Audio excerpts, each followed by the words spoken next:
For 5 years, I paid my family's rent, groceries, and bills without complaint. But the one time I needed help after surgery, my mom said, "You're not our responsibility." 3 weeks later, they were begging in my driveway, and I finally said no. 5 years ago, I landed a decent tech job after struggling through college while juggling multiple part-time roles. Finally, I could breathe. My salary wasn't life-changing, but it was steady. After years of living on ramen and sharing apartments with 3 roommates, I felt wealthy.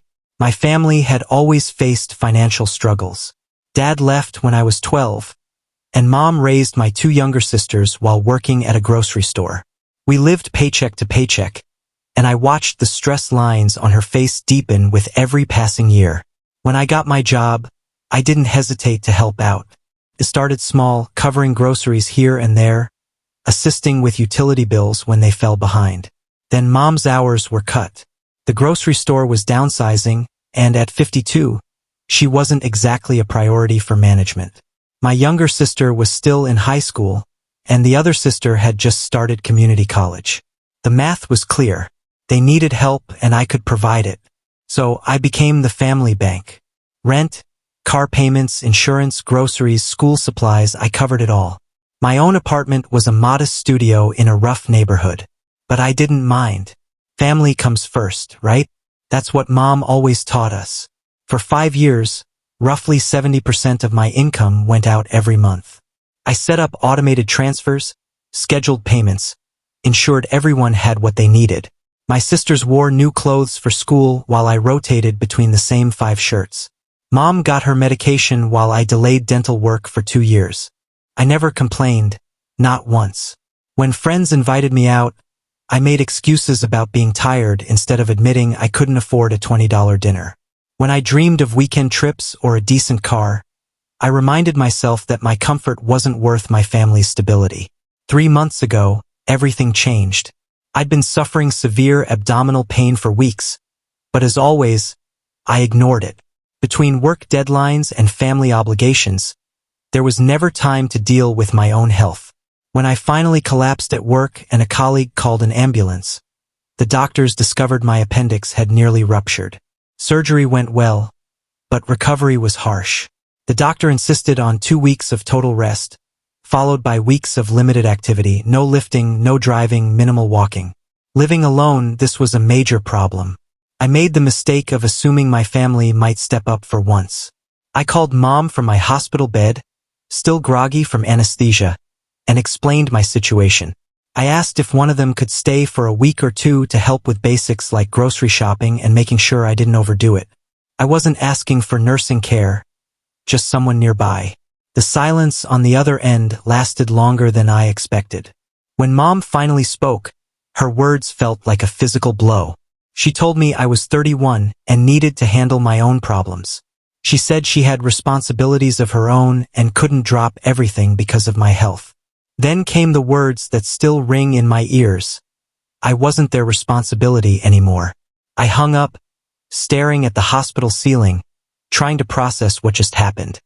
5 years of sacrifice, and when I needed 2 weeks of help, I was told I wasn't their responsibility. The next morning, my younger sister texted asking when the usual monthly transfer would arrive. Rent was due soon. I was lying in a hospital bed, told I wasn't their responsibility, and she was asking for money. That's when I realized, if I wasn't their responsibility, they weren't mine either. I returned to my empty studio apartment and spent 2 weeks recovering alone. Neighbors I barely knew checked on me more than my own family did. The elderly woman next door brought soup. A college kid across the hall offered to pick up groceries. Strangers showed more concern for my well-being than the people I'd supported for 5 years. During those quiet days, I calculated that I'd given my family around $180,000 over 5 years. That money could have been a down payment on a home, a master's degree, early retirement contributions, or at least a solid emergency fund for situations exactly like this. Instead, I recovered from surgery alone in a cramped studio, ordering expensive delivery food because I couldn't drive, using up sick leave because no one was there to help me. 2 weeks later, back at work part-time, I made a choice. I canceled every automatic transfer, Every scheduled payment, every commitment I'd made to my family, gone. No announcement, no dramatic text explaining my reasons. I simply stopped. For the first time in 5 years, my paycheck stayed in my account. The silence was refreshing.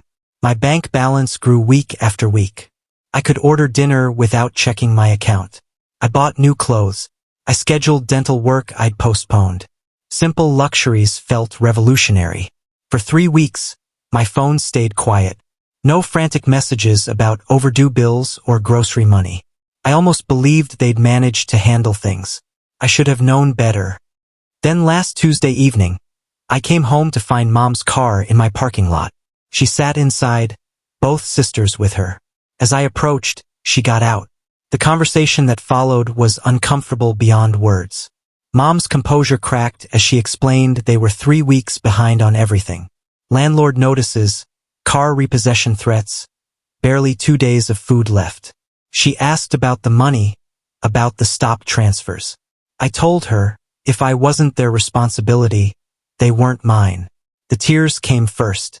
Mom broke down, claiming stress and worry made her say things in the hospital she didn't mean. She insisted family helps family. The irony was not lost on me. When I needed them, I was told I wasn't their responsibility. Now that they needed me, we were suddenly family again.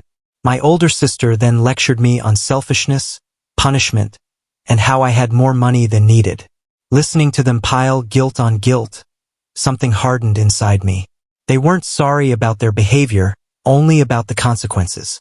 I said I needed time and went upstairs, watching them sit in the car for an hour, likely strategizing. The next morning, 17 missed calls, 43 texts. Increasingly desperate appeals for money, blame, guilt trips, and negotiations. Then came my younger sister's message. I owed them money because they'd supported me emotionally all these years, ignoring that support was inadequate and had never included real help when I needed it most. I realized I wasn't a son or brother to them. I was a resource. My needs were irrelevant as long as money kept flowing. That afternoon, Mom's landlord called. Apparently, Mom told him I would handle payments, using me as a guarantee without my consent. I told him I was not responsible. The confusion was evident. Saturday morning, I was enjoying coffee when someone pounded on my door. Mom was not alone. Aunt and uncle had come as backup. They tried an intervention, lecturing about family responsibility and obligations. Aunt spoke of gratitude. Uncle lectured on maturity. Mom wept. Then uncle revealed the truth. My success made me the predetermined family breadwinner. I realized they had come to see me as a bank, not a son. I asked what they had done in 5 years to improve their own situation. Silence. They had taken my support as the new normal. Uncle grew aggressive, accusing me of arrogance. I lost it. I told them exactly how I felt. I lived like a student so they could live comfortably. I recovered from surgery alone while they requested rent. They weren't my family. Real family helps, says thank you, and shows up when needed. I asked them to leave. When hesitant, I threatened to change my number and possibly move. Panic set in. Promises were made, but I heard enough. 2 weeks later, silence.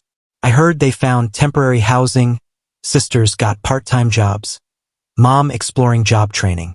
Yesterday, I received a handwritten letter from Mom. No excuses, no requests, just apology for taking me for granted. First time in 5 years anyone acknowledged my sacrifices. I'm not ready to forgive yet, but for the first time, I feel a chance for a real relationship, based on respect, not financial dependency. For me, I put a down payment on a 1-bedroom apartment in a better neighborhood. I'm saving for a house, scheduling medical checkups, and planning my first vacation in 5 years. Life without supporting 4 adults on 1 income is manageable. For anyone in a similar situation, it's okay to say no. Prioritize yourself. Family isn't unlimited access to your time, resources, or energy. Real family shows up, says thank you, and doesn't disappear when the money stops. I'm figuring out life again. For myself.